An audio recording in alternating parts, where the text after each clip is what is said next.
I realized how flexible and flowing my identity is. I could literally become or act as anyone. So then I almost felt like I had a choice. Who do I want to be? How do I want to act? Welcome everyone to Life with Liza podcast.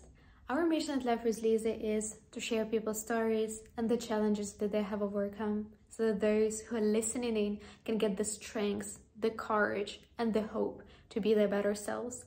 And today I wanted to share with you a story from my travels back in the days in Asia. I actually went backpacking through Asia when I finished university, and it has been one of the greatest experiences of my whole life. And the reason for that was that I was traveling by myself. I was doing solo traveling and staying in hostels and just being by yourself and meeting new people every day.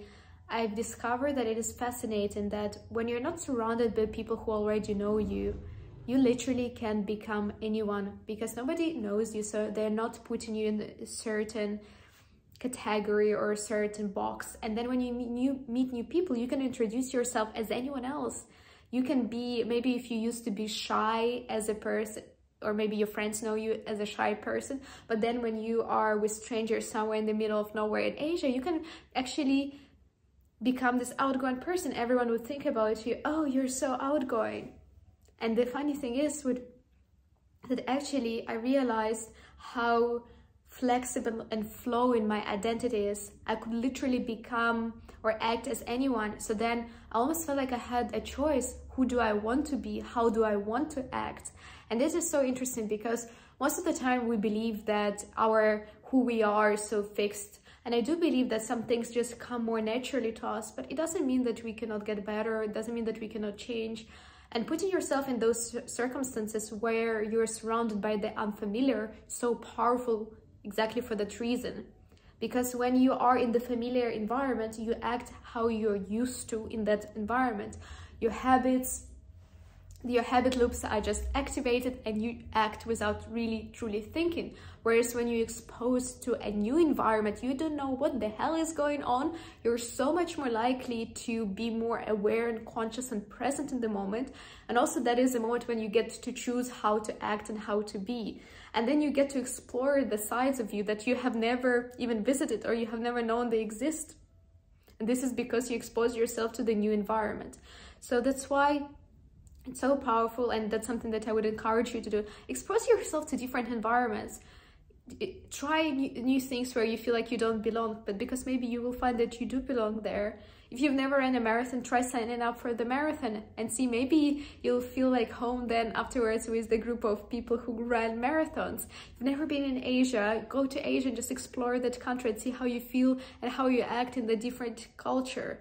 If you grew up in Western Europe and you have never been in Asia, that would be quite an interesting experience, because you'll also realize that not only your identity or your personality is flowy, but also the things that you consider a norm are also flowy. They're different in Western Europe, they're different in Asia, they're different in Eastern Europe. And it's so interesting to observe how much more choice we actually have than we do believe, and things are actually fixed in stone. It's not some things that you can see in Western Europe. It's not how the world works, it's just how things work in Western Europe. But if you only spend your time in one place or time exposed to the same ideas, same mindset, same cultures, you will not be able to see the difference or to feel the difference, especially as a parent, as you can see it coming from Western Europe, going to Asia and experiencing that.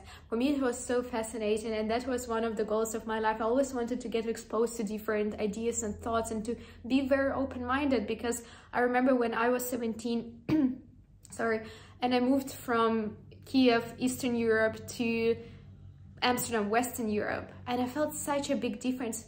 I loved the cultural difference. I loved being able to observe it, feel it, and live through it, because it also allowed me to choose what parts of which culture I want to take on myself. And then when I went to Singapore for my exchange and I spent half a year living in Asia, it was a magnificent experience. The culture of Asia is so different, the way to life, the approach to life, and then I got exposed even to more ideas from that side, and I managed to take some of those ones that I felt I could really relate and were close to my heart. I took on them, and it is a fascinating experience. And that's why don't be scared to get exposed to something. You actively seek it out. Try to put yourself in those situations where you feel uncomfortable or you're not used to them. I hope you did enjoy this episode. The light went off. I'm not sure what is going on, but I hope you enjoyed this episode. If you did, please be sure to subscribe to this channel, to like this video, and I see you in the next episode.